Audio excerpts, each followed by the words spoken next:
Call to order, the Rainbow Municipal Water District, Rainbow Public Facilities Corporation Annual Meeting. Roll call. Are we doing that first? That's what Therese said. We're doing that first? The regular board meeting? Huh? The regular board meeting? No. The corporation meeting. Second. Never mind. Call to order. Start over. Different piece of paper. Call to order the regular Board of Directors meeting for the Rainbow Municipal Water District for April 23rd, 2024. Roll call. President Hamilton, Here. Vice President Johnson, Present. Director Mack, Here.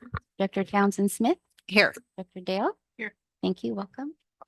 Pledge of Allegiance. Ready? Begin. I pledge allegiance to the flag of the United States of America and to the republic for which it stands, one nation, under God, indivisible, with liberty and justice for all. Are there any additions, amendments, or deletions to the agenda? No amendments to the agenda. Do I have an motion to approve the agenda as stated? Also move. I'll second. Moved by Director Mack, seconded by Director Johnson. All those in favor? Aye. Opposed? Ayes have it. Public comment. Any person may address the board at this time on any subject not identified in this agenda, but within the jurisdiction of the Rainbow Municipal Water District. Have there been any requests received? I've received no request to speak in here in the room. However, if I may just remind those joining us remotely, if you'd like to provide public comment at any point throughout this meeting, please use the webinar controls to raise your hand. If you're dialing in by phone, please dial *9 to alert us that you'd like to speak and *6 to unmute yourself. And when called upon, you'll have 3 minutes. Thank you. We do have members of the public, sir. Okay. Employee recognitions. Yes, my favorite part of the meeting. We've got 3 today, and our construction group is well represented. All 3 of our awards this morning this afternoon are going to our construction group. And I'll start with Justin. Wow. Come on up. Justin and Mary is in our construction group, utility worker 3. Just finished a professional development program through Aqua JPIA. Wow. It's a operations certification, and basically the requirements you have to go through. It's 14 different topics that the Aqua JPA runs you through.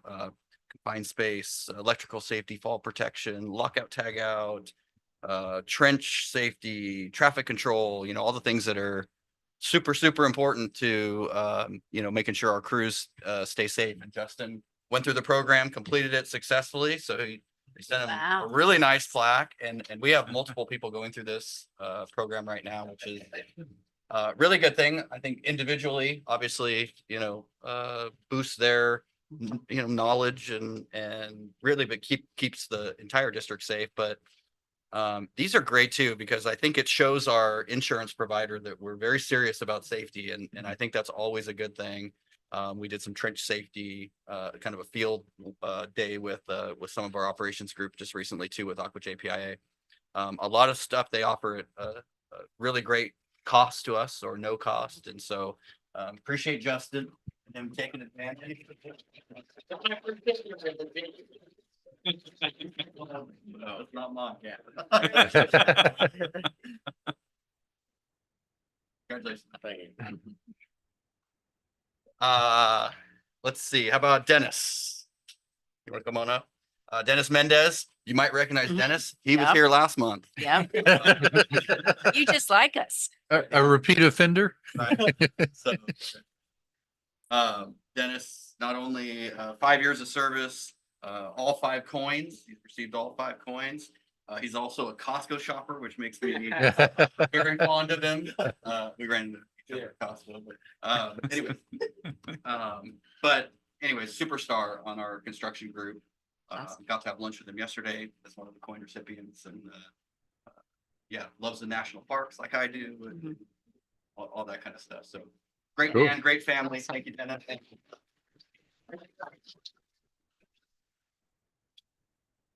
Thank you. Oh, here, one more thing. You're gonna want that. Damn. You're gonna want that. Bernie. Bernie Nunez, he's one of our foremen, Mhm. construction, also 5 years of service. Bernie is one of our superstars, seen him in action many times and leads our construction crew. Just wealth of knowledge, really great team member. Every year at the banquet, he typically is nominated for many awards, wins many awards. So yeah, really well respected by staff, management, and everyone. So appreciate it very much. And yeah.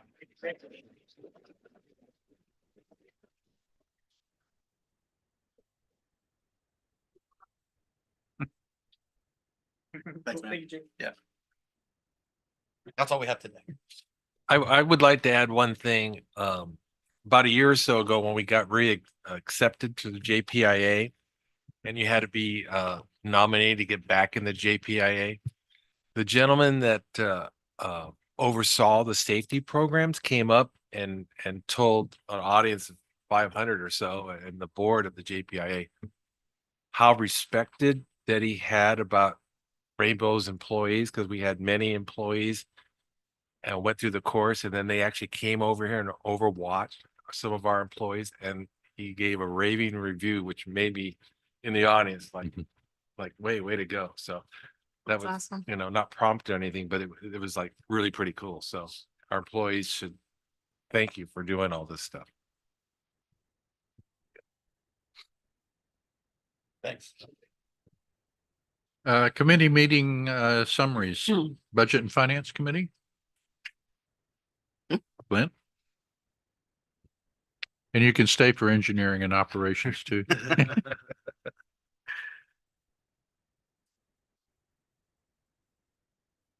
Talked earlier on that brevity is a virtue, so that today, the Budget and Finance Committee met jointly with all of you. So in terms of important to you, I don't think there's anything else that I need to report. Rick gave us a outstanding presentation, covered a lot of material, but I think it's very clear that the future financial health of the district is in very good hands. I think we all benefited greatly from that presentation. Yeah. As for the Engineering and Operations Committee, we did not meet, but we are not on strike. We do have a meeting scheduled for next Wednesday. Items. Thank you. Carleen? Communications and Customer Services Committee. So the committee met on the 16th. This was our first meeting with our new schedule at the third Tuesday of the month rather than the first Thursday of the month. So we were very appreciative that the committee was flexible in changing that. The committee appointed Bill Stewart as vice chair.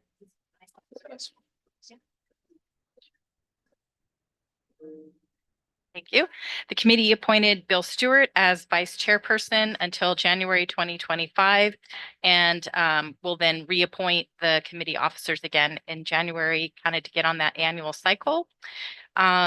Jake gave an update on detachment efforts, which I'm sure he'll repeat during his general manager comments today, so I won't repeat that. We gave an update on the development progress for the strategic communications plan. I kind of did a recap of the SWOT analysis that the workshop did, as well as some of the key messages that we've developed for the primary audiences. We also allowed the committee to get a preview of two options we were considering for our survey for customer service that we rolled out at the Avocado Festival. So they provided some helpful feedback and comments, and we did successfully launch the survey and had some people complete it at the Avocado Festival. A lot of time was spent on the community events and outreaching update because we have a lot going on recently and in the coming weeks. So the Avocado Festival was this Sunday. That's one of our biggest outreach events of the year. We gave away over 1,800 promotional items, over 335 pieces of literature. So we had a steady line of people at our booth nonstop from 9 a.m. to 5 p.m. So thank you, Director Johnson and Director Back, for coming and spending time, meeting our customers and talking to the community. It really does make a difference when a board member is there, and we really appreciate that. So other events we have going on, the Bonsall High School STEM field trip is this Thursday in the morning. There's also a rainbow run. That's the very first annual rainbow run that the Vallecito Elementary School is doing as a fundraiser, and we're sponsoring their water station. And we're also going to be encouraging employees and their families to participate as a fun family event too, that we can do kind of that as a team building activity. We're also planning a joint detachment celebration event and on September 26th in conjunction with FPUD. We've gotten a venue donated. We've gotten beverages donated. So it'll just be the cost of sharing catering. That'll be kind of an invitation only event to express appreciation to the community volunteers that helped get the word out about detachment and the Chamber of Commerce and that. And we're also going to be planning a sort of a ribbon cutting, groundbreaking event for the Thoroughbred lift station once it's complete, probably in an early morning in June. And we also talked about the articles coming up for the newsletter. And we reviewed the media stories, and the main feature was the appointment of Director Dale was run in the Village News. So that's all. Thank you. Thank you. Before we move on, we have two folks here in our audience, Mr. Gebler and Mr. Kozak, who've responded to our call for potential joining a committee. I don't know if you guys wanted to introduce yourselves. You don't have to, kind of on the spot, but I know we've been really pushing for for some committee members in our communications, but also the other committees as well. And these two gentlemen have come to watch the board meeting today and kind of get a feel for the district, and they're interested in potentially joining. So Great. Excellent. Welcome. Welcome. okay.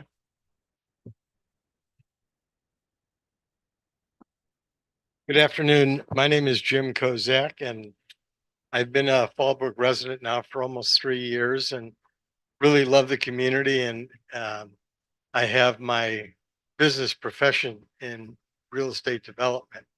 So I've done multiple real estate projects, primarily through Riverside County. So I've gotten to know Mission Springs Water District and the Coachella Valley, Arupa Community Services District. I have all real estate projects in those areas, and have worked very closely with Water District management, staff, and board. And it really, over the years, have gained an appreciation for how important water is to any community, and how important it is to educate the residents on how hard it is to deliver that water when they take it for granted by just turning the spigot. And so there's so much that goes into it. And so I think in the communications area, there's a tremendous opportunity to educate and get people involved in the process, because you have a great ability to simplify things to make it look so easy when it's really not.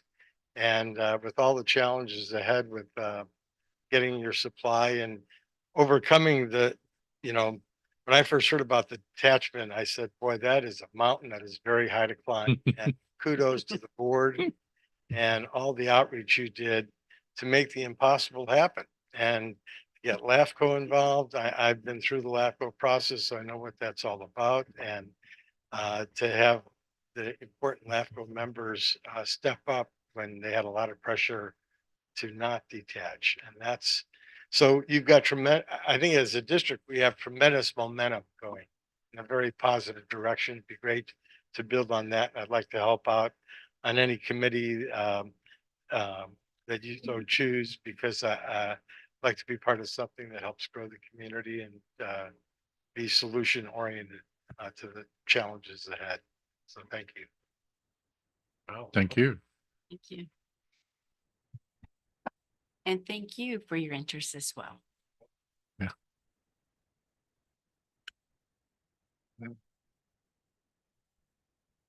Consent calendar. Approval of the March 19th, 24 joint Board of Directors and Engineering Committee and Budget with Finance. Approval of the March 26th regular board meeting minutes and the approval of March 9th joint Board of Directors Finance Committee meeting. Do I have a motion to approve and file? Or are there any discussion relative to those minutes? Also moved. Second. Moved by Director Mack, seconded by Director Dale. All those in favor? Aye. Aye. Opposed? And I left one off, I see. Approval of the notice of completion and acceptance of minor facilities in construction. Mhm. Do I have a motion to accept those as well? I'll move. Go ahead. I'll move. Moved by Director Johnson, I'll sec. Oh, seconded by Director Dale. All those in favor? aye. Aye. Opposed? Action items, consider approval of the change order number 4 for the Harris and Associates to provide CFD slash skip auditing services.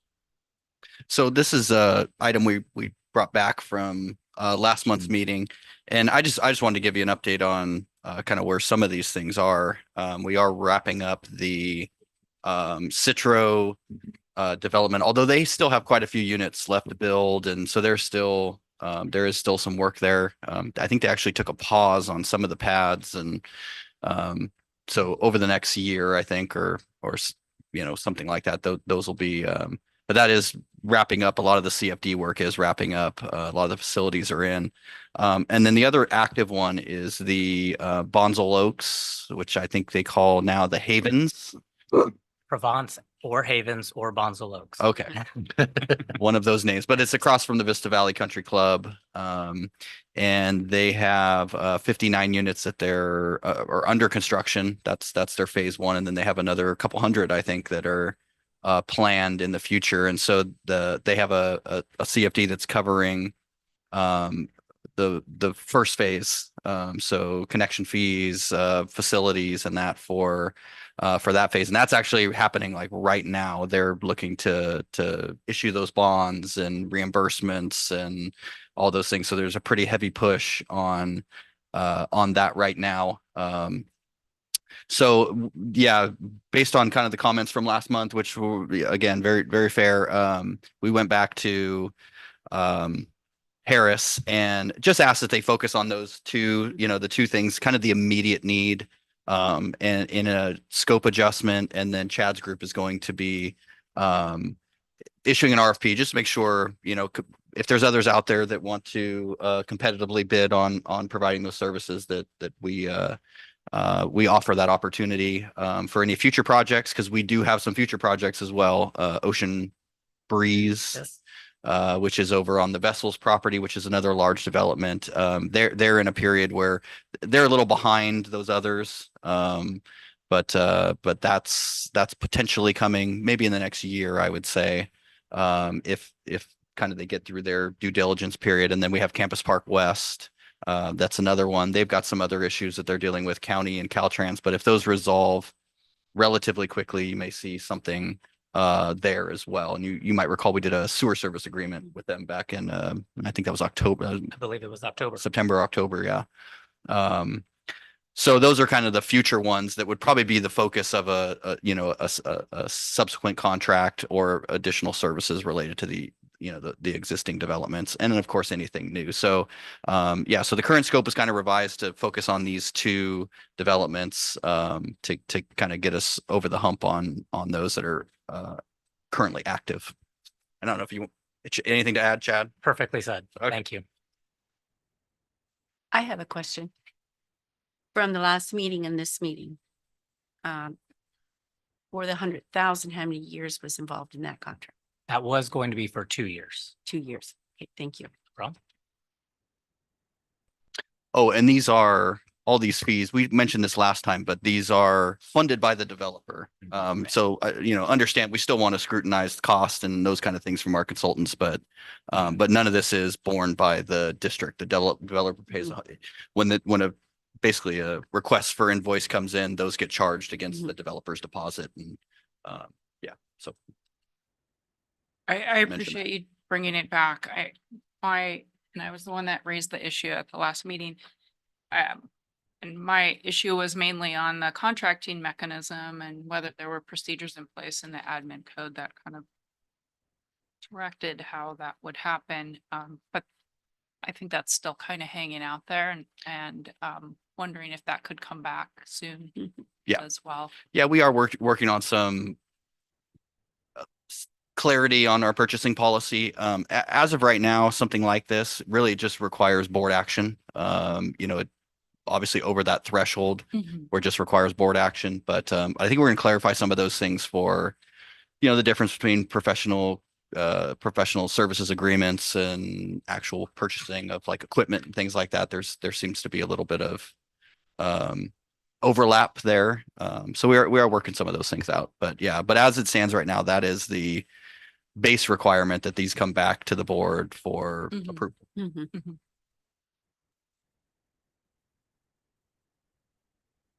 Any further discussion?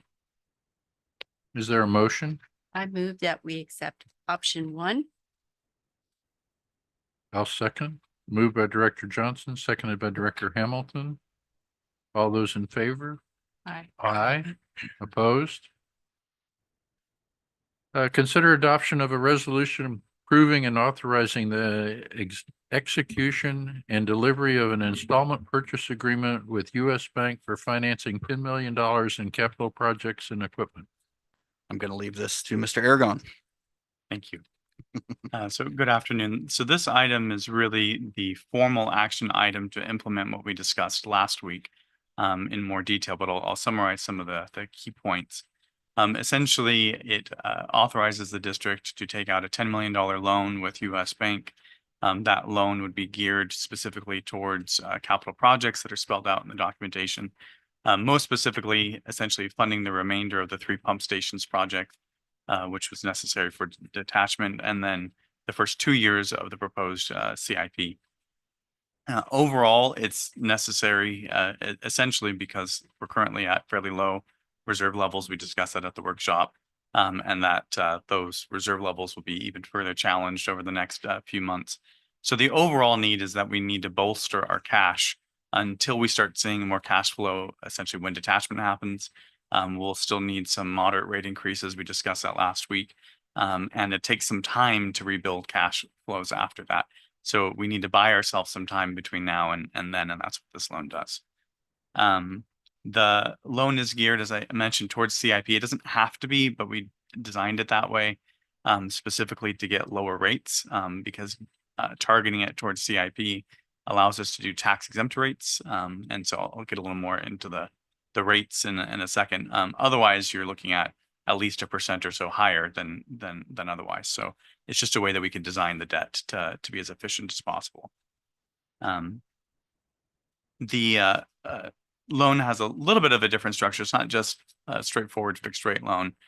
There's an introductory period between now and September where it acts like a line of credit. So you have sort of a max limit of 10 million between now and then. If we use it, there's a variable rate on that, which would in today's rate be about 4.5%. What portions you don't use are subject to what's called an unutilized fee, which is a very standard term. It's essentially the fee you pay to the bank so they reserve credit capacity for you. Otherwise, we wouldn't get paid anything during that period. Pretty nominal, 0.2%. And so once September happens, whatever we haven't drawn on the loan, we would draw. So we're taking out the full 10 million no matter what. And then all of that converts to just a straightforward 10-year loan at 4.7%. We would be paying that monthly, fixed payments monthly between now and the end of the 10 years. So the loan is eligible. We negotiated this to be able to be repaid or refinanced after 5 years. So you have a lock-in period for the first 5 years. That just gives us maximum flexibility. It didn't cost much extra in the interest rate to do that. And so all of this was included in the projections shown to you next week with our overall debt load, the overall financial projections in that proposed plan. And it still leaves the district's debt level manageable, and especially because although we might seem to have a decent amount of debt, most of that is paid off within 10 years. So we have a pretty accelerated rate in which we pay off our debt. And then we chose US Bank specifically to negotiate with, primarily because time was of the essence in trying to get this done. The cash levels were a concern. And so they're our primary banking institution, and you really have the most leverage to negotiate with them. And then we verified that the terms were more than competitive using a financial advisor that specializes in this with water districts. And so we did have help from Nosman's team, expert bond counsel, and then Fieldman Rolap, who I said are experts in financial advice for municipal debt. And then they have a particular specialty in California water districts. And so our recommendation is that the board authorize or adopt the resolution that authorizes us to execute the agreement and take out the loan. Hey, Rick, I got a question for you. Hypothetically, when we go down the road and we start getting the cost savings as we go to Eastern, would it be beneficial to pay off this loan, let's say in 5 years if we have the cash, or is it always best just to do the 10 years? I mean, typically what do like agencies do? I'm just kind of curious. So it's most beneficial to have the option. There's a lot of things that we don't can try and guess and project, but perhaps let's say we have more cash than we anticipated 4 or 5 years from now, then we'd reevaluate it at that time. It may not be best to pay off this loan. It might be best to pay off one of the other ones if we have that option. So we'd look at our overall debt levels and see if it's just best to bring that down, or if it's best to keep on the cash and fund CIP needs or whatever else. And so it would just be part of the overall financial plan that's brought back to the board every year. But that's one of the things we'd look at. You have a window at 5 years with the adjustment of the interest rate that could dictate that as well, correct? So it's a fixed rate interest. We could take out another loan if rates are overall lower in 5 years, which is where that option might be the most useful. And if, for instance, and this was anticipated in the plan we showed last week, we're looking at taking out more debt about 4 years from now to fund more CIP. So if we were doing that and rates were lower, which is in the economic projections, then you might take out another enough to take out this debt and refinance that all on the same Just at a lower transaction rate. at a lower rate. Something the water authority does on a regular basis, refinance. I have 2 questions. So what I'm hearing is there is no possibility of prepaying this off with no penalty Before 5 years. within 5 years. Okay, thank you. And has this been able to be reviewed by the Budget and Finance Committee members? The document itself, no. The overall terms and plan was at the joint meeting last week.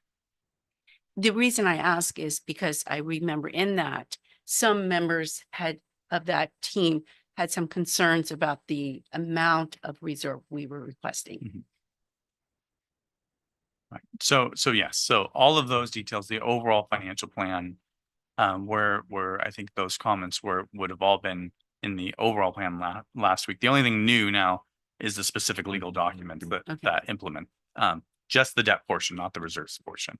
So that's still to be brought back to the board in policy form, and that would go back to the committee for input. Okay, thank you. I had some questions as well. I appreciate you covering the unutilized fee, but I still have another question about that. So if all the funds are not used by that September 25th date of this year, we're going to draw that out. And then is that held in a specific special account that says loan, and not commingled with other stuff? So there are usually 2 options when district takes out debt. One is the most formal option where that money would go to a separate bank as a trustee. And then as we spend on the CIP, we submit to them to reimburse us. and there's a very distinct record. You pay that, you pay for that service as well. Typically, the district has not done that. We've just taken the full amount of proceeds, and then we segregate that through our accounting records into a separate fund and then trace it out to make sure it's going for the eligible projects, which is what the plan for this would be. Okay. I state that just because, you know, we're taking this out to pay for capital. So when we have an action to award a contract or something, it would be really helpful to see that. And maybe even have that detail in the staff report that these are coming from the Those funds, proceeds yeah. of the loan. Good So idea. that it's very transparent. I also wondered if in the future, when when you're generating the finance report, if you could see that loan coming into the capital fund in that portion of the report. Well,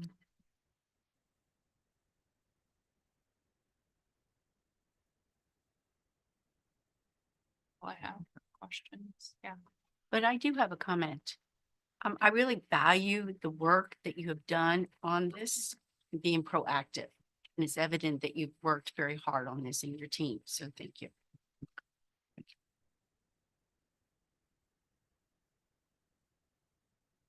Any further discussion? I guess one more comment, just for the public, is that the reason we're taking this loan out is that we have capital projects that are already under construction that we don't have funding to pay for. Is that right? Am I stating that right? Or is it- Certainly, that's drawing on the reserves. Yes, that's drawing on the, correct.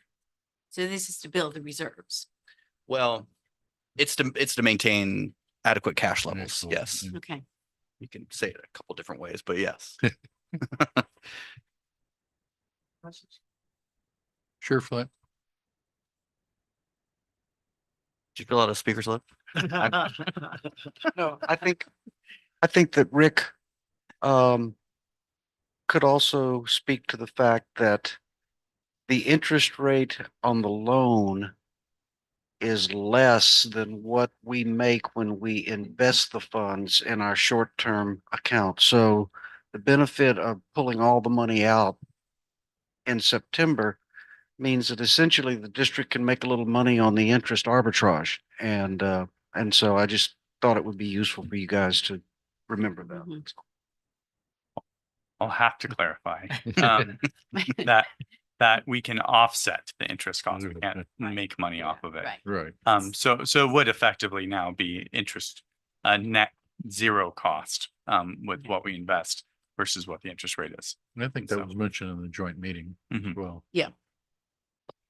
Just because certain IRS officials want to make sure we don't make money off. Right. Mhm. Oh, Don't want well, that. so- No, that's not gonna happen. It's not our business. Any further discussion? Is there a motion to accept the resolution or approve the resolution? I so move. I'll second.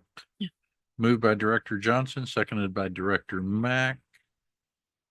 This can be a voice vote, correct? All those in favor, aye. Aye. Opposed? Okay, consideration of the adoption of an ordinance authorizing amendments to Administrative Code Section 9.05.070 regarding sewer capacity fees and monthly charges due at a change of use. Yes, so this is a section in our admin code that deals with when a property makes some kind of improvements, a change in use, redevelopment, expansion. And really it deals with when wastewater services are expanded as well. So if you're, for example, you have a home on a property and you expand it by 5,000 square feet, or you build another second home on the same property, same sewer service, commercial redevelopment that's a, complete change in use, expansion of a spa or, whatever that might look like. But anything that drives an expansion of wastewater use. And really we had a policy in place, but wanted to be a little bit more clear about the charges that we were going to pursue. And that being primarily that's your capacity, the capacity fee. So that would be a basically an incremental difference. So if somebody comes in, they expand the use, they require the purchase of additional EDUs. They've already paid for some portion of EDUs. So we give them credit for that portion of the EDUs at current cost, right? At current cost, because they pay whenever they paid in, it counts for that number of EDUs. So it's an incremental difference between what it is today at the expanded use versus that. So we would be pursuing those charges. We'd be requiring the payment of those charges. And then obviously it could push them into a higher monthly use charge. And so it has been the district's practice to adjust those bills accordingly. So we wanted to be really clear about that. But then also, sometimes when these things happen, those charges can be pretty significant at times, depending on how big the expansion is. Residential, maybe not so much. You might just need one additional EDU. I think right now it's 13,000, 12,000. Still not cheap, right? It's a decent amount of money. But a lot of times with commercial or big tenant improvements or things like that, which we don't see that often here at this district, but we could, it can get very expensive where you're, 10, 15, 20 EDUs. And so we, wanted to take that into account. If we're going to charge the additional capacity, giving some flexibility to our customers in payment of those, so we don't discourage development, right? It's not a bad thing. And so we don't want to penalize and actually give them some options to pay that. So if you look at the red lines that we provided, that's basically what we've done. We've just clarified the various charges and how those would be applied, that incremental difference I was talking about, and then also the monthly service charges. And then we've given options for both. The other thing is if use has already occurred. So if, say it's something that our staff finds via an audit or something that for whatever reason didn't come through the district when it actually occurred, it doesn't give us the ability, and this is by law, to go back actually 4 years on monthly service and collect that incremental difference as well.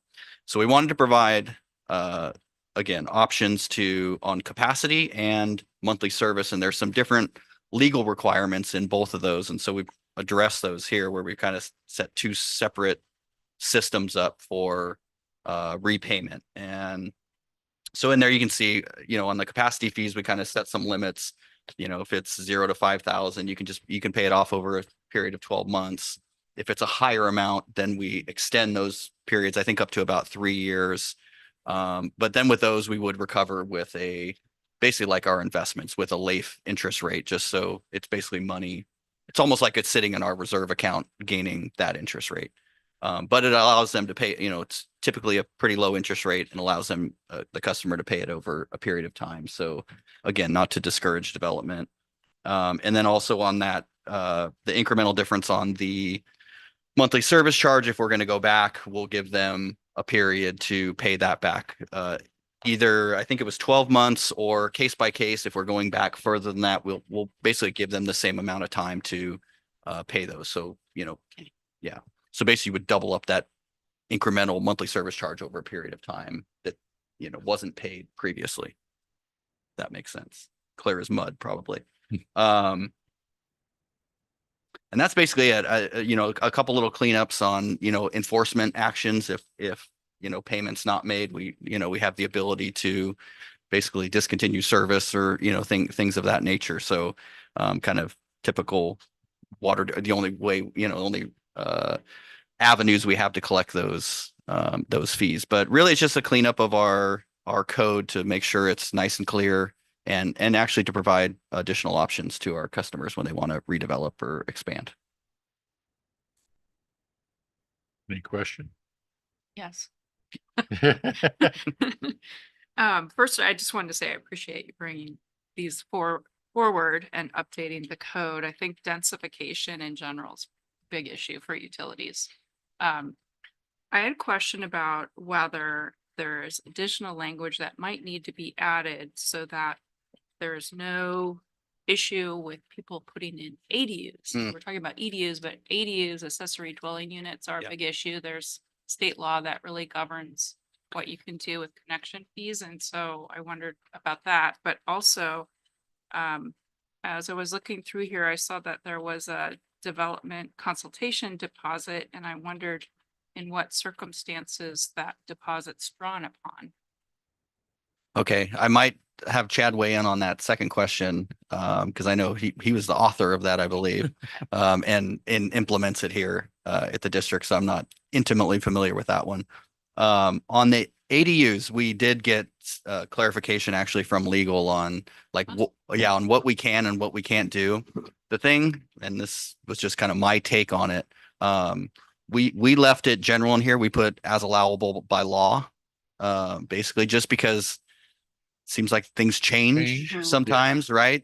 I mean, the county just changed, I think in January, the fees and things that they can charge on ADUs. And it's kind of a developing situation, but basically on the backside, we've kind of got our, hey, this is what we can and we can't do. Basically, when somebody comes in for these applications, what we can and can't do as far as ADUs.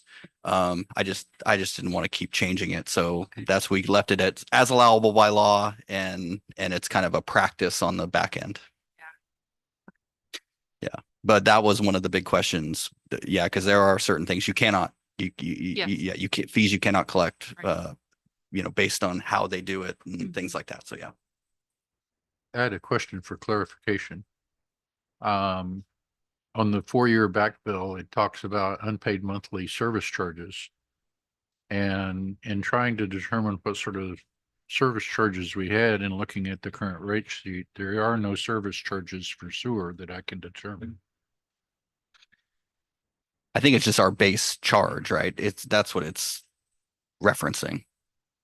There's no sewer charges other than the capacity fees on the rate sheet. The monthly fee. We're talking about the monthly. I'm talking about the monthly fee. And what I'm saying is a ratepayer, if I am trying to estimate what I'm going to be hit with, and I go to the current posted rate sheet, there's no monthly fees specified for sewer that I could determine. It is a bit hidden down here under wastewater fixed charges. It's just a single line. So we only have the one rate for $66.57 per So- EDU per month. Okay, so thank you. I looked through that twice and missed it. It is very small on Yeah, our it sheet. is. It's just a one little line. So you would have to know what your EDUs are for your Yes. property in order to determine that. what Yeah, that's the monthly fee is. determining factor. Yeah. Okay.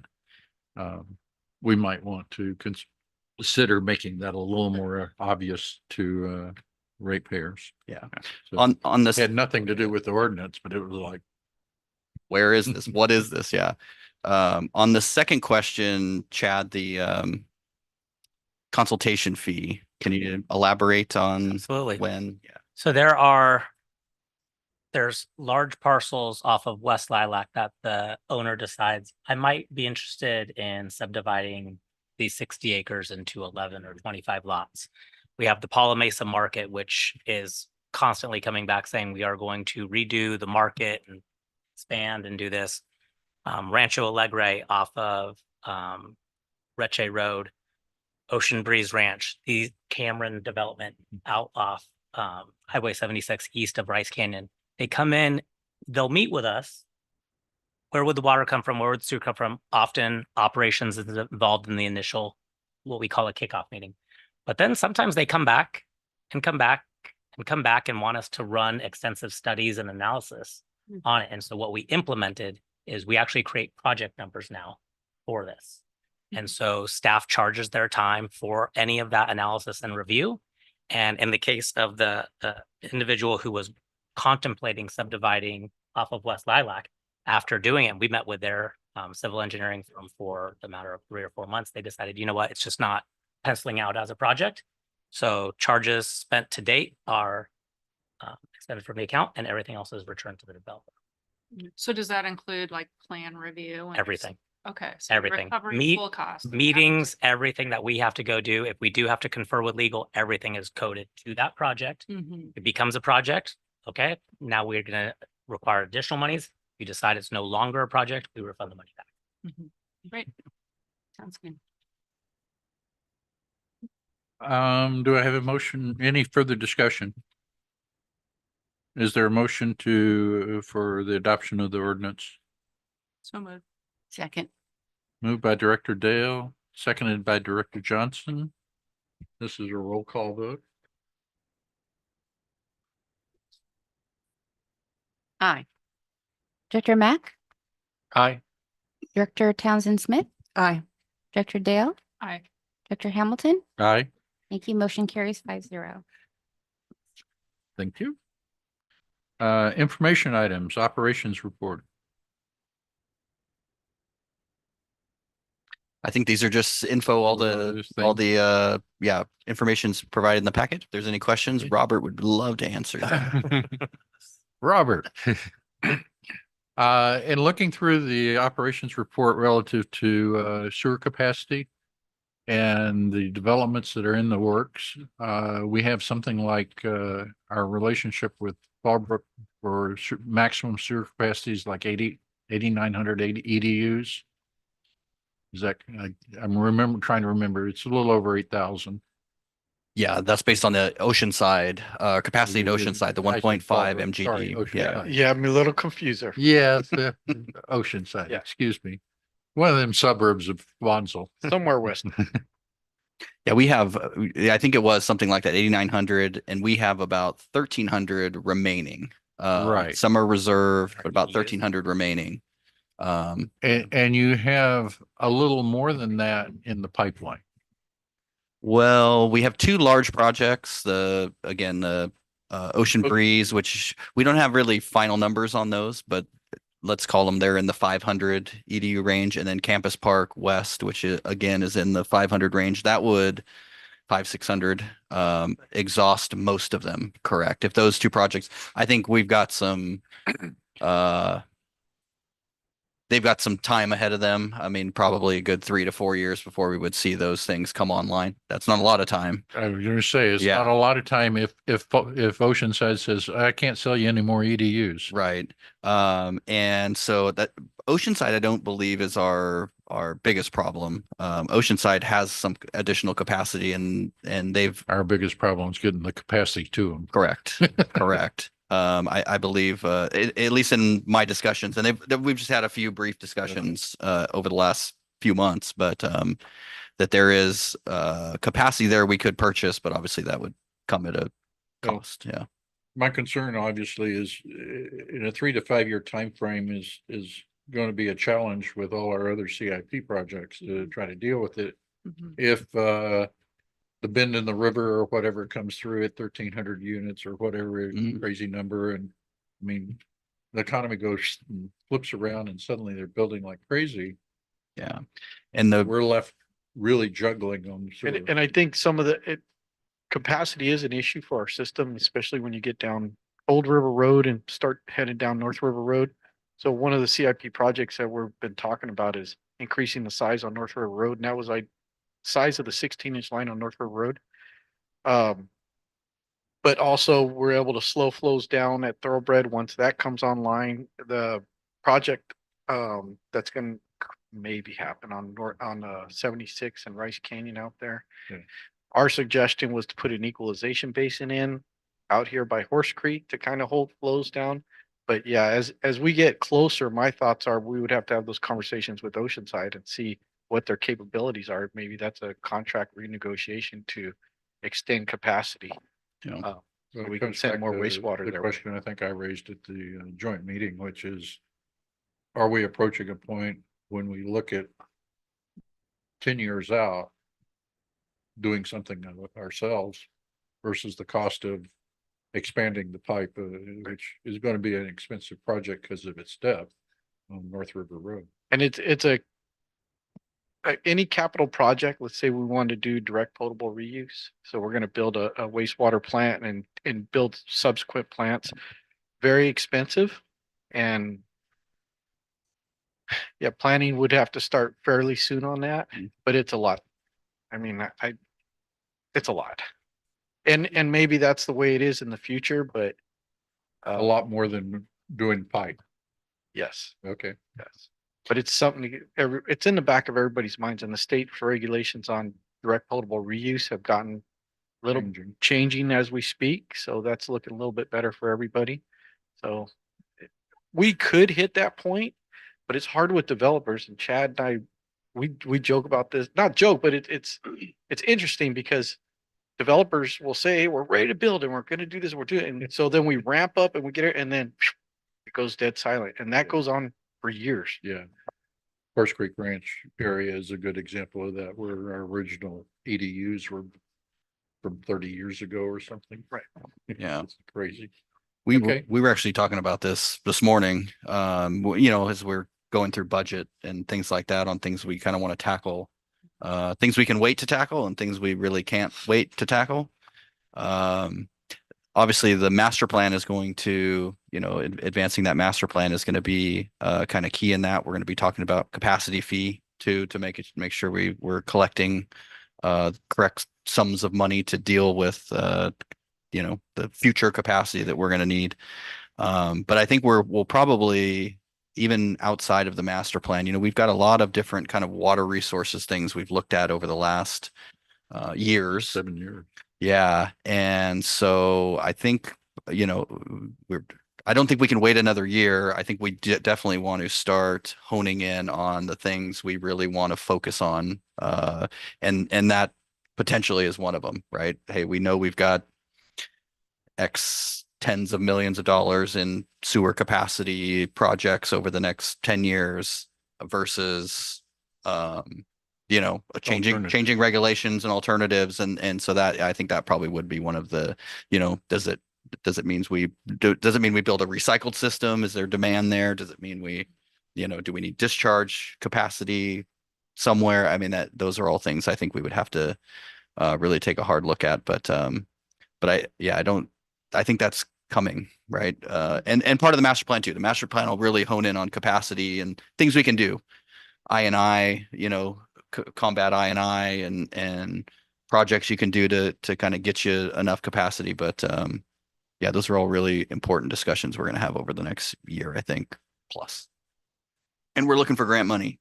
Yep. You know, we submitted 4 million for sewer pipeline projects, and so we're hopeful there too. Who is writing the grants now? Well, we've consulted, we've done some outside consulting. And I think actually we're going to be addressing that because if you guys knew Amelia, she was our grant writer. Her husband got a fantastic opportunity out of state and she ended up moving. We've not filled that position. So we were kind of doing some evaluation, but I think what we'll be bringing with the budget, and you'll see some more detail, is probably doing some of that via outside services, some of that via outside services. And that's what we've been doing to kind of in the near term, tracking our existing grants and doing those kind of things. It's pretty low cost. These are these are small contracts, but that's how we've been handling it in the interim. Okay, thank you. Any other questions or discussion On engineering or or on any of the topics, finance or anything? current first? Sure. Of course. I'll just go to Director Dale. I just had some kudos for Rick here on the treasury report. I saw that we doubled our interest earnings as a result of some of the actions that you brought forward. So that's awesome. And I saw that the director's expense report was revised and it looks very nice. Yeah. I had 2 questions on the report itself. We are showing in that table of expenses for the following year that we're transferring the funding coming in from the new water sources funds into capital. And I think we talked about that at the budget workshop or the capital workshop. And I'm just wondering if that can come back so we can revisit that. The Yeah. new water sources funds new, just to make sure that we didn't promise that we were going to for sure contribute it towards new water source development. And now we're redirecting it somewhere else. Right. Yeah. So that we'll definitely bring back. That was intended to be brought back when we bring back the reserves policy, because that's the only place it's still written. Okay. And that was a previous just board Great. direction on directing some of the property taxes for that purpose. Okay. Okay, so that will be our next meeting, In June when June. yes. June. Okay. And then I feel like I'm missing a page out of the finance report. There's transfers going in from operations and debt service in out years, but it's not showing the transfer from the year it came from. It just looks like there's a missing page maybe. So there's this capital fund balance Mhm. page and it's showing in these transfers coming in. But on the out years, there's no operating and debt service page from those years showing that. Yes, yeah, that report is mostly intended to show how we're funding CIP, both in this year and out years. There's not a part of that that also shows on operating. And frankly, this is based on this year's budget before I updated everything. So it's going to need a whole overhaul with the new numbers that you've Okay. all seen last week. Looking forward to it. All right. Well, I had I have one. Thank you, Chad, for your report. Am I being optimistic or has Live Oak Park Road Bridge? Have we completed that? Great question. I in fact informed Jake and Robert earlier today. So the work is done. However, there is a punch list of some outstanding items that the contractor needs to do. So our inspector had given that punch list to the contractor. I, in fact, forwarded that punch list to the president of Hazard Construction and all the people at the County of San Diego, informing them Rainbow's portion of all waterline work on this bridge is done. The punch list is outstanding.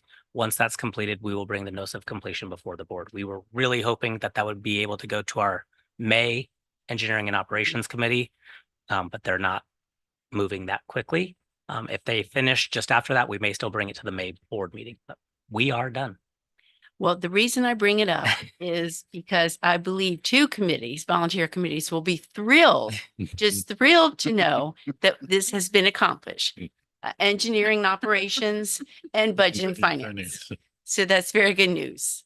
Correct, Mr. Chair? On Chad and Robert on a regular basis when I drive by on a perfectly good day. And see no human work. No flagmen or It is, construction signs. it's hard to be a part of someone else's Yeah. CIP project, and we had. that Well, piece and of there's it. no complaints, but it's been a true Oh, I've been team complaining. effort. And If you want to hear someone- complaints, I've got. It's so, and the other thing I wanted to commend in the administrative service report that really may not have a focus in this report, but at the Avocado Festival, I was very pleased with Carlene's team of their focus on professional publications for the public to see. And I saw that at the Avocado Festival, and Carlene and your team have worked very hard on having these things prepared. And I commend you because it was I know a lot of work, but it's very professional, the end result. So thank you. That's it.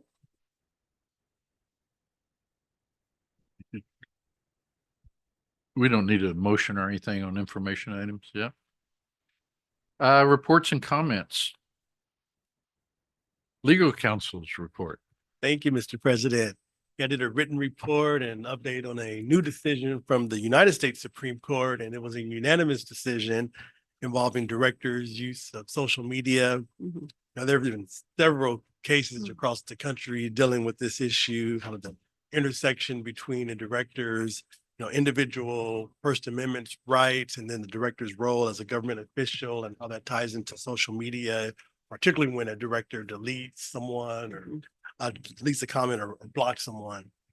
And here, the United States Supreme Court ruled in favor of the director and actually established a new standard nationwide for determining whether the director's action is protected First Amendment speech or whether it constitutes a state or government action that would trigger this United States Code Section 1983, which allows a private action if someone alleged they were deprived of a constitutional or statutory right by a government official. And the Supreme Court, when ruling in favor of the director, first acknowledged, the longstanding rule of law is that, directors do not surrender their, First Amendment rights when you assume a public position. And said for a violation to occur, the act must be attributable to a governmental power or authority. And along those lines, directors don't violate the law when they block someone or delete someone unless two factors are present. And it defined those two factors. The first one, the director possessed actual authority to speak on the district behalf, and the director exercised that authority on the social media action. So applying that standard, the director ruled in favor of the director and also recommended that if directors do discuss, district business on a social media page, recommended that you include a disclaimer, basically that, this is a personal page and the views expressed are strictly your own. So overall, I thought it was a very helpful decision because a lot of the kind of lower court decisions on this across the country had really ambiguous language, which provides a much clearer standard. And that concludes my report unless there are any questions. Great. Thank you. General Manager's report. Yes, few things today. One thing I wanted to update the board on was, we've been following the metropolitan rate increase discussion, their biennial budget. I've been following that very closely over the past few months as they've been discussing alternatives, and they actually adopted their biennial budget early April 9th, I think it was, the same day we had our budget meeting. And what you'll read in the paper is 8.5% in 2025. So January 1, 2025, January 1, 2026. But that's a melded rate. So that takes kind of all their, raw water and, these different rate components that they have and kind of boils it down to kind of one effective rate increase. The one we almost solely care about is the treated water rate. And that's a little higher than 8.5%. The increase there is actually 11% January 1, 2025, and then additional 10% January 1, 2026. So that's basically what we're dealing with come the 1st of January. So as we are preparing budgets and things like that for next year, of course, that'll all be factored in, and you'll be hearing about how that impacts us directly. As far as how that translates into the County Water Authority, which I figured you'd probably be interested in, they've taken that into account as well. I went to the board meeting last month, and where they kind of gave a preview of external factors that are impacting them, and then they're starting a discussion of dealing with their own internal factors on top of that. And so last month they came to about where they were looking at about a 13% increase before they dealt with any of kind of their internal pressures, and these will all be very familiar terms for you: low reserve levels, lack of CIP funding, all those things were actually had them listed here. Cash on hand, 150 days cash on hand being an issue. Rate stabilization fund is an issue. Debt coverage is an issue. The risk of being downgraded because of low reserve levels and low cash. And then the CIP needs. So in the presentation that I think we're going to hear on Thursday, they're actually looking at somewhere between 16 and 25%, the effective rate increase. Oh, my gosh. And Yeah. so Can't and get out soon enough, can we? yeah, so and they kind of detailed, and I'll hear more about this. I'm just reading it off of a slide that I've been provided, but the 16%, you can kind of guess the 16% doesn't deal with a lot of their internal issues. It might deal with a little bit of one, but then leaves, like basically if they're going to fund their CIP, low risk CIP, then it's at the detriment to the rest of their financial metrics. There's like a 20% option that deals with like 2 of the 4 issues, and then the 25% option better deals with all the issues they're facing. So I guess the short story is they have some very challenging times ahead as well, and more to come on that. How much of that is attributable to us? Oh, there was I'm sure they're blaming. the indicated detachment was a 4% of, so that would be us and Fallbrook. For most So of us. It's seems, still 21% when you back that. Mhm. Yeah, Exactly. I know. A lot. yeah, even the 4%, that seems a little heavy, but you know, that it is what it is. They had Uh, to find something to blame someone. Well, when you have somebody to blame, right? Might as well. Um, so that's kind of that. You know, again, the Met thing was what was most important to us, and I think yeah, we'll be dealing with that the best we can. But it's still 11% is it sounds small compared to 25, but it's nothing to shake a stick at. It's a pretty significant rate increase. Lots of new things on the PFAS front, which again doesn't affect us directly, at least yet, or that we found. But the EPA and Nossaman's been putting out some great information on this. Really good kind of summaries of what's happened. But the EPA did finalize the MCLs, the maximum contaminant limits. And they're almost the same as what they proposed about a year ago. The 4 parts per trillion for the 2 main constituents. And then there was a whole set of additional constituents that had some other ways to calculate if you're above the limit or not. But I won't go too deep into all that. But basically, they set those MCL limits. They did extend the window for compliance. So there's like a 3-year basically testing and reporting period, but 5 years to comply. So basically, if you've got a well or something that's impacted it with PFAS levels above those concentrations, then you have 5 years to put treatment in place and do that. But in the meantime, you have to report to the public that you're using that source, which I think is going to be a big deterrent for people. That's been my experience, a big deterrent for people actually using those sources unless they're absolutely necessary. What I found is people are taking them offline because it's a hard thing to report to your public that it's, you know, well, we don't have to comply yet, so we're going to keep doing that. Yeah, it's that's a tough one. Even though, I mean, the concentrations are, I don't know of any other constituents that are parts per trillion. That was like a first for me. I mean, it's, you know, partial drops in an Olympic sized swimming pool kind of thing. You know, but regardless, that's the issue. The other thing was this was just late last week, they designated as a hazardous substance. So that puts it into, you know, categories with the cleanup efforts and who's responsible and all these different things. And that's been a big topic of discussion, both on the water and the wastewater side.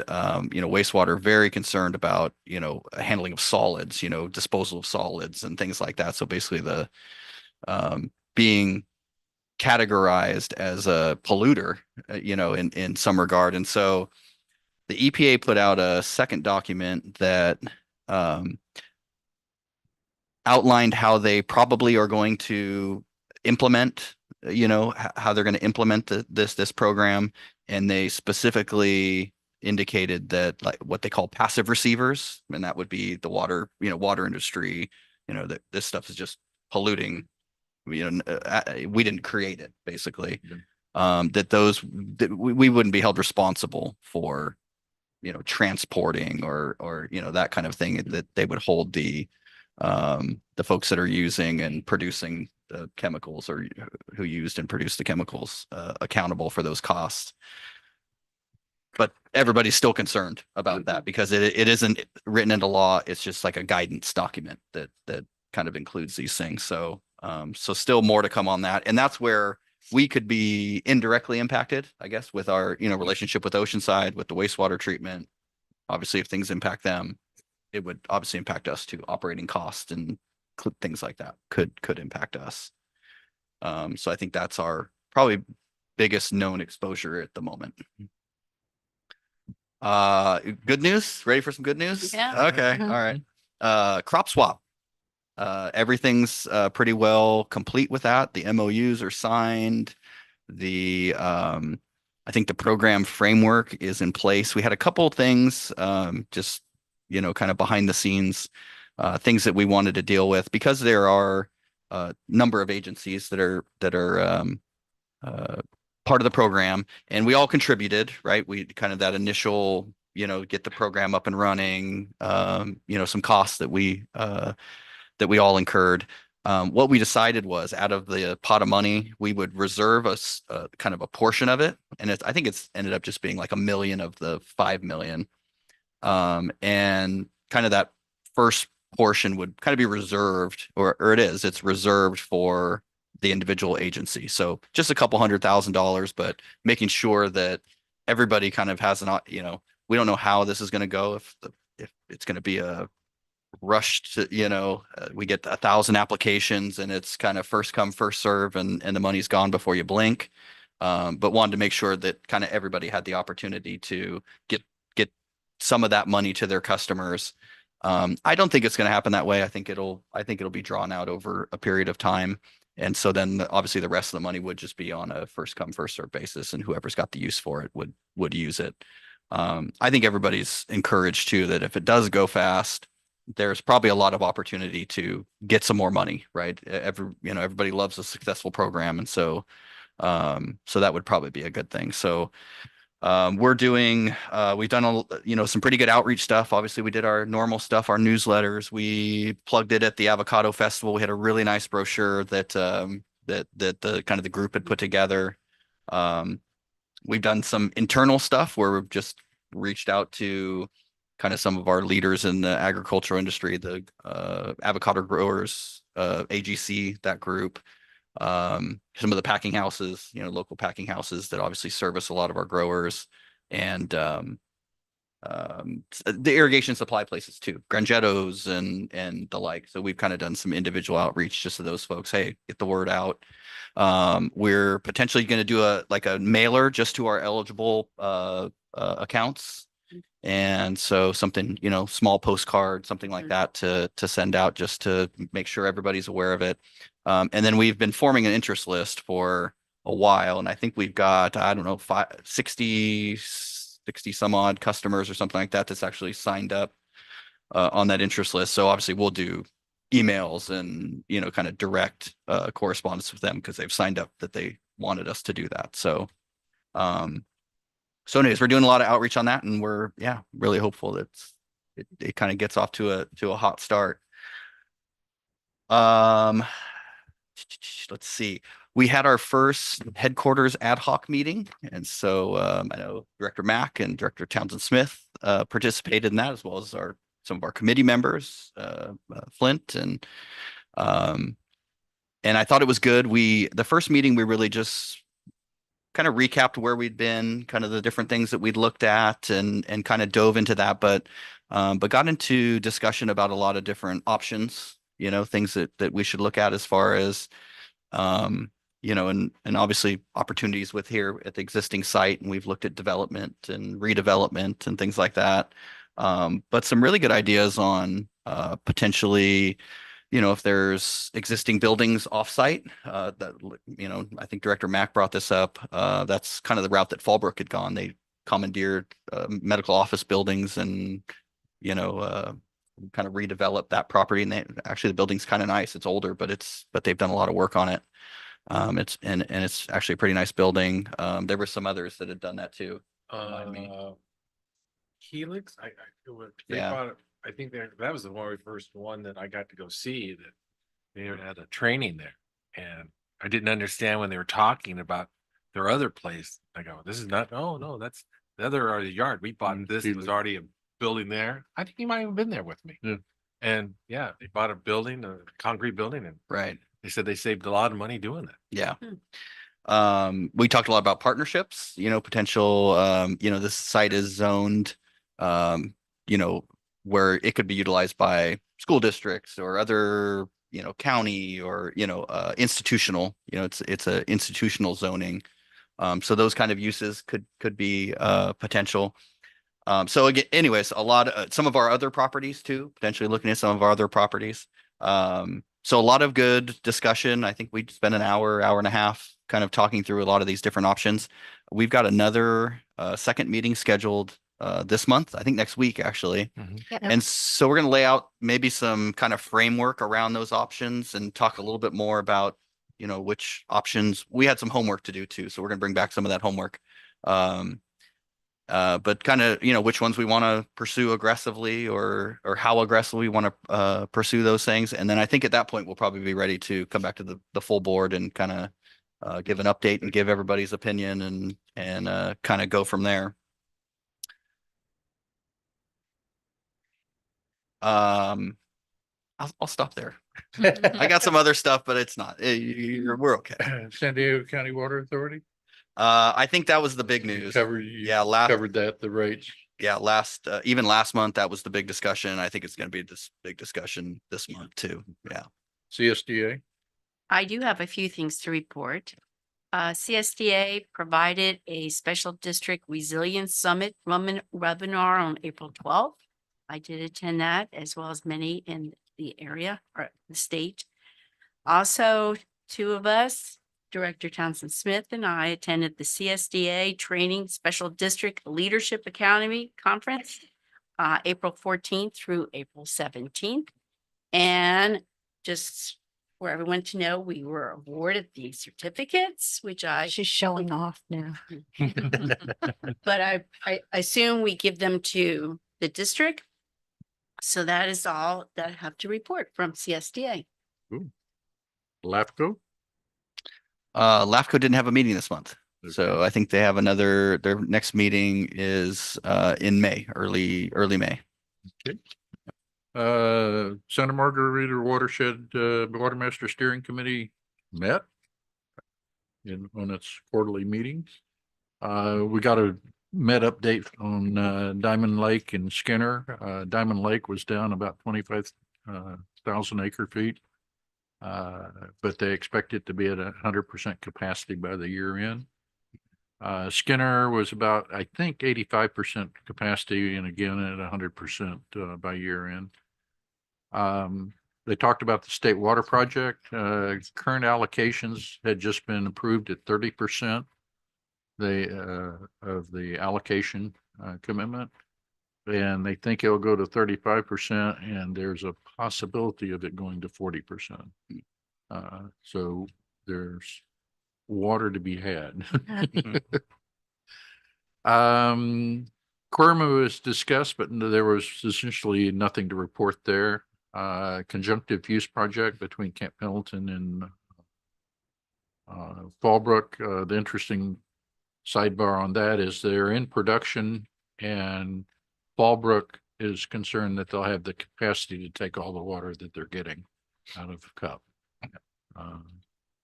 So there's a problem with storage, which I talked to Jake about loaning them Lake Beck Beck Reservoir. And then the big reason for the whole Watermaster Steering Committee is the tribal settlement. They're down to the very last settlement with, I think it's Coahuila Band and one other band, but fundamentally for the last 6 months, they've been crossing I's and dotting T's on the final terms and conditions, which have been agreed to. Once that's done, it's got to go, I believe, first to the court for approval and then submitted to the federal government for approval, which means it'll probably take another year. And the next meeting is in July. I think it's the 16th, but in the next meeting. Aqua. Aqua has their conference. I believe it's the 5th or 6th of May. We'll be in Sacramento. I believe several of us will be going. I think it'll be good. Every time I've gone, I've always learned something, and that's very good. Committees, workshops, seminars, and training. Anything to report? Yeah, I have several. The first one was we went to a luncheon this last Tuesday by the Council of the Water Utility of San Diego County. And unfortunately, the speaker there was unable to make it because I believe the GM was there being interviews, so he wasn't able to be there. So they brought in, I guess it seemed like PR people that were on the project of the Padre Dam, and they're recycling this whole project. And I knew nothing about it, to be honest with you. So it was, unlike Carrie, she kind of knew all about it, but it was informational for me that, this project is costing, I believe they had like 133 million they got in a grant, but the other 700 and whatever it was, almost $950 million this project is. I mean, that's coming from a bond, and I even asked Jake because I didn't know it. It was kind of surprising. I thought something of that magnitude of money, the voters had to approve. And like, no. So I mean, that's a lot of huge debt. And but it was very informational. They're going to have, I believe it was Reclaim. They're going to get 30% clean water, and they called it 5 phases or 5 projects. There's 5 different areas, and they showed film. Again, it was like a PR thing. That showing the stages already, the big pits where they're going to be doing where they're at right now, and getting some really outrageous. And like how much concrete they've already laid. It was kind of informational. So that was pretty good. Again, since I wasn't really aware of it. And then the other thing is, thanks to Jake, we got to go to the SCWC quarterly luncheon, which is very fascinating because in Aqua and in CSDA, the same people we see all the time. This organization, I didn't see anybody I've ever seen before. And again, Carrie's just like, she was telling me there's a lot of bigwigs at this organization, a lot of who's who. And it was very fascinating. They had 3 speakers up there and actually was on communication, which it was very interesting how agencies, they had a pollster, they had like a PR firm to how to get communications out. And then they had a gentleman that they kept on saying he's the last writer for his job is to follow the politicians and learn exactly what they're doing. And they're putting it on a website, and they're actually going to have a podcast. They're telling everybody what our politicians are doing. But I thought the one interesting thing was the gentleman that was the pollster said they found out by using certain words that you got people's attention, and they found out what the certain words were. And I like, oh, wow. So, I mean, I thought that was very fascinating that certain words got people's attention. Oh, yeah. So, I thought that was very informative. And then the other last thing was the nice lady was the CEO of this PR firm on communication. She was just telling the agency that you should always be constantly communicating with your ratepayers. Constantly, there shouldn't be any surprises. And so constantly updating them, constantly what's going on, and it's good for transparency. And again, always keeping them in the know. And I thought that was some really good information too, also. So that's it for me. I also attended those meetings, and you covered pretty much everything for the Southern California Water Coalition, although we did get to meet some folks from Eastern, which that was nice. And the calmatters.org was the nonprofit news org, and they were trying to increase transparency. I thought it was really interesting. The HAWU luncheon, I give kudos to Ardura, who had to come in last minute and give this presentation on the project, which is 12.5 million gallons per day. It's pretty large. So to add to your comments, there's 5 construction packages and 3 are underway now. So the 3 that are underway are 950 million. So there's still more to be constructed. And that was a fairly substantial project for the region. They are not doing tours right now, but they'll do some group tours. So maybe in the future, that's someplace we could visit and see what they're doing. Okay. Julie? Well, I attended as well, but everything's been said. So the 26 minutes and 42 seconds that you wanted, I can take off. Yes, sir. Yes, Mr. President. Patty, do you have anything? No. Okay, and I have nothing as well. Any requests for upcoming meetings, conferences, or seminars? How far in advance do we have to do that? I'm just kind of curious. Do we know? At least In one. time for- for you to register, I think, Yeah. yeah. That'd be- Because remember, they gave us the update of the next one for the Southern California Water Coalition. That will be in July. So I mean, do we do that like in May or Yeah, I'm not. Yeah. something like that? Okay. Or even June potentially. Okay. Depending on what their registration timeline is. Anything else? Yes. I had a very nice tour by Jake Mm. and Robert last week, and we toured quite a few facilities, Morro Reservoir and then the smaller Morro Tank. Thoroughbred lift station, so I got an advance Oh, view you- of that. Lift station 2, a pump station, I don't know the name of the pump station, and another reservoir. And the operations staff demoed that remote operated vehicle so they could do their own tank inspections, which was very impressive and cost savings. So that was very interesting. I had a comment on the Water Authority Board summary because it brought up just a question that I asked Jake about, but I wanted to just run it by the board. The Water Authority has a report out on the various letters that they've supported or bills at the state or taking a position of opposition at the state. And as an Aqua member agency, that's one of the things that they'll typically ask the member agencies is, can you provide a letter of opposition or support? And was asking Jake if perhaps the district has had a ledge policy in the past, and doesn't sound like we have, but maybe it might be something we might to take. And take up CSDA does as well.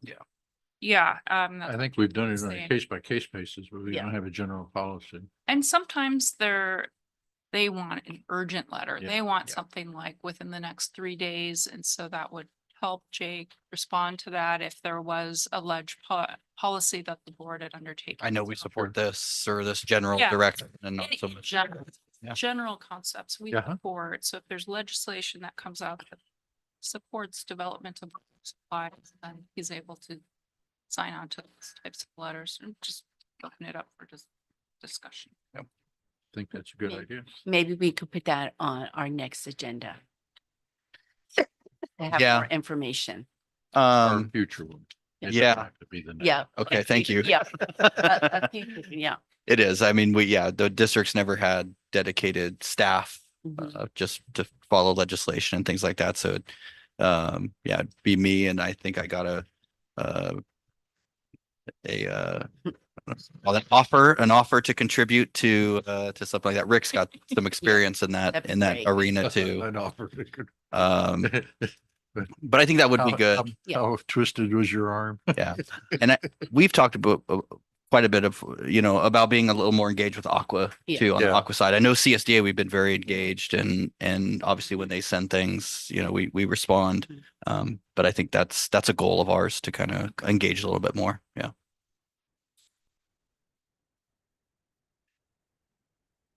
Listus, any further questions or discussions or comments? I had one thing on the, I know this is kind of a board member thing, attend upcoming meetings and things. But I was considering registering for the, CSDA does hold a general managers leadership summit every year. So it's at the end of June. And a little bit of schedule conflict because we have a board meeting on Tuesday. It's like a Sunday, Monday, most of the day Tuesday. And so I was thinking, well, I probably have to bail out a little bit early on Tuesday because that's our budget. That should be our budget adoption day. And it wasn't inexpensive. It was like about $1,000 for the registration.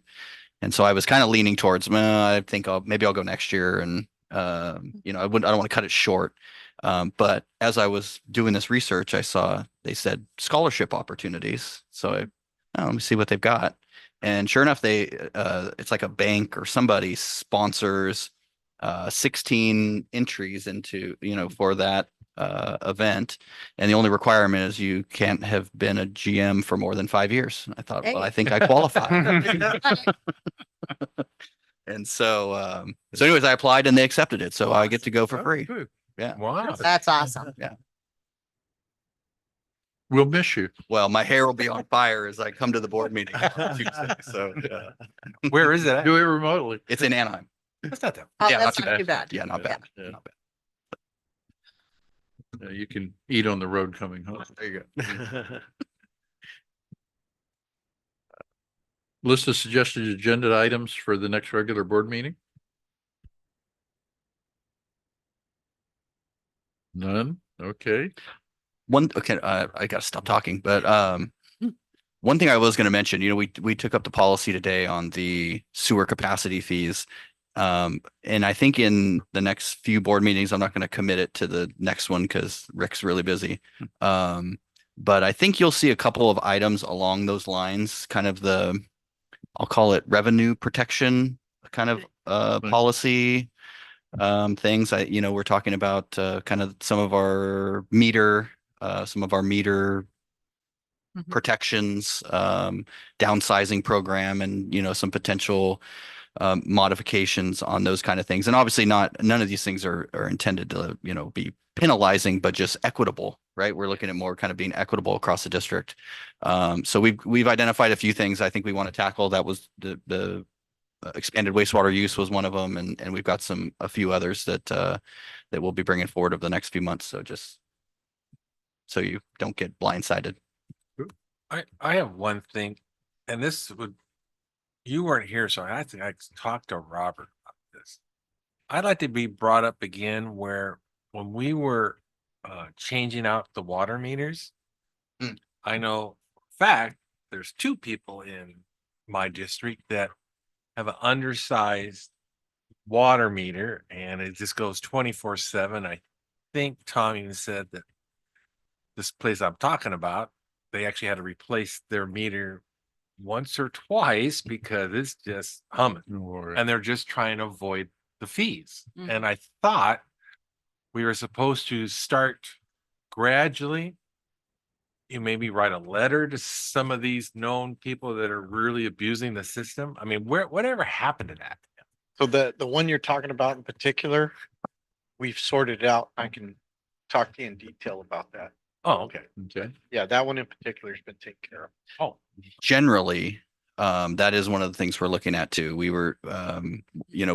There's a couple different things going on there. One, we were looking at the downsizing policy, not to get rid of it or anything like that, but maybe getting it a little more under control for things like that, where making sure we're not downsizing meters that actually shouldn't be downsized, things of that nature. On the excessive use, kind of that instantaneous use to where we're having meter issues or reduced meter life. That one's a little more complicated. I got a first, me and Ahmed went through and kind of took a first look at kind of a whole list of these things that have, meters that have a lot of capacity and maybe could potentially are undersized. But you have to dig a little bit deeper than that. And with our meters, you can go out and pull about 90 days worth of data, but you have to go out and actually pull it. And when we started this, kind of this look, pulling the last 90 days isn't going to do you a lot of good because nobody's got their meter running. Right. And so I think as we move into the summer, we'll be looking to kind of pull additional data, and that kind of gives you then the look at, instantaneously, are you using? Did you look at the historical billing data as well? You could, but it's really just monthly use. And so even that's what I found. That's what we started with. Give me the sizes, give me the use, and then kind of this ratio that says, based on the size, how much kind of over do we think they are? And we pulled a couple of meters that we had the data already for.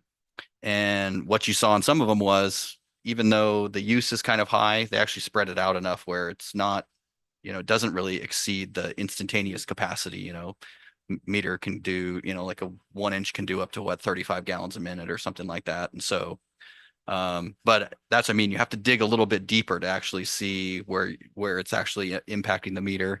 But it takes a little more, Oh, okay. little more heavy of a lift. Because yeah, most of them, if you just divided it over 24 hours a day, 30 days in a month, it looks fine. But we know some of them aren't. So, but that's a little bit of a heavy effort. We seem to be making a lot of progress on that too, that everything's kind of slowing down. I know we had some initial, decoupling of meters and things like that.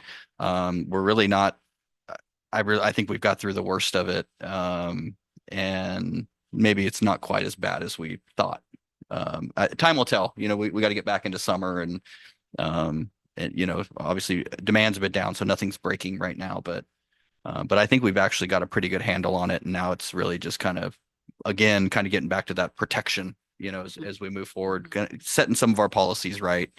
But yeah, so that was part of what I was talking about. You'll be seeing some of that stuff. Because what would that be then? We'd have to make a policy for that. Well, I think it'd be better if we did. Yeah. Yeah, it would be best if we did. So we kind of have a, this is what we do when this situation occurs, and kind of some hard lines. Because I think if we do, then I think it protects the district. Because then if we have it in writing, like, okay, you're exceeding this, and if we don't really have anything in writing, then what? Help staff. Staff do their Yeah. job. Well, and it helps too, because then forces you to think through it, make sure it's equitable too. Right. Make sure you're protecting everybody. It's not a penalty. It's Yeah. hey, we're protecting all of our ratepayers.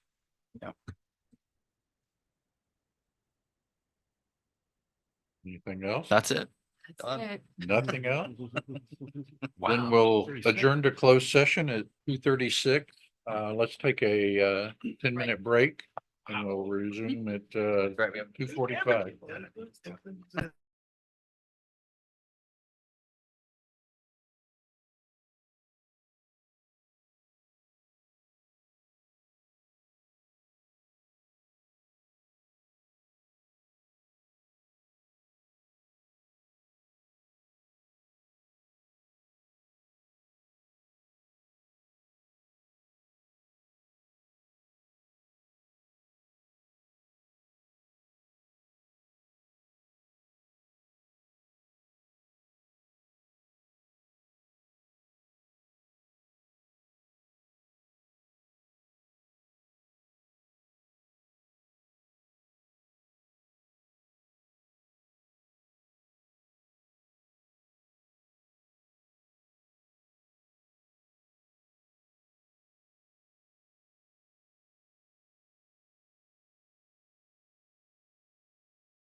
Are we ready?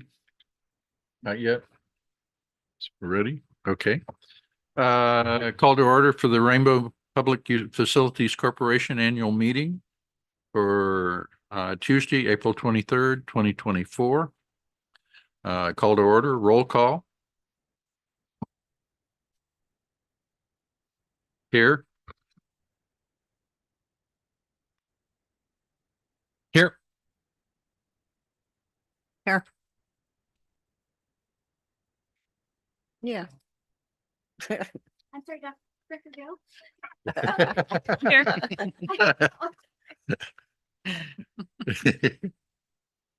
Are there any additions, deletions, or amendments to this agenda? No additions. Can I have a motion for approval of the agenda? Also move. Moved by Director Mack, seconded by Director Hamilton. All those in favor? Aye. Aye. Opposed? Public comment? Do we have anybody? We have no members of the public, sir. Do I have a motion for the approval of the minutes from April 25th, 2023? I move that we approve the minutes from April 2023. You're Second? Yeah. Okay. I had a question before you go to the motion. Do I need to abstain as I wasn't a member at that time, or am I able to vote on that? Yeah, if you've reviewed them, you can vote, but you can abstain as well. Okay. It's your choice. Thank you. Okay. All those in favor? Aye. Aye. Aye. Opposed? Abstentions? You vote? I voted. aye. Okay. Old business? There is none that I know of. New business, ratify current board of directors for the Rainbow Municipal Water District as board of directors of the Rainbow Public Facilities Corporation. Any discussion? Is there a motion?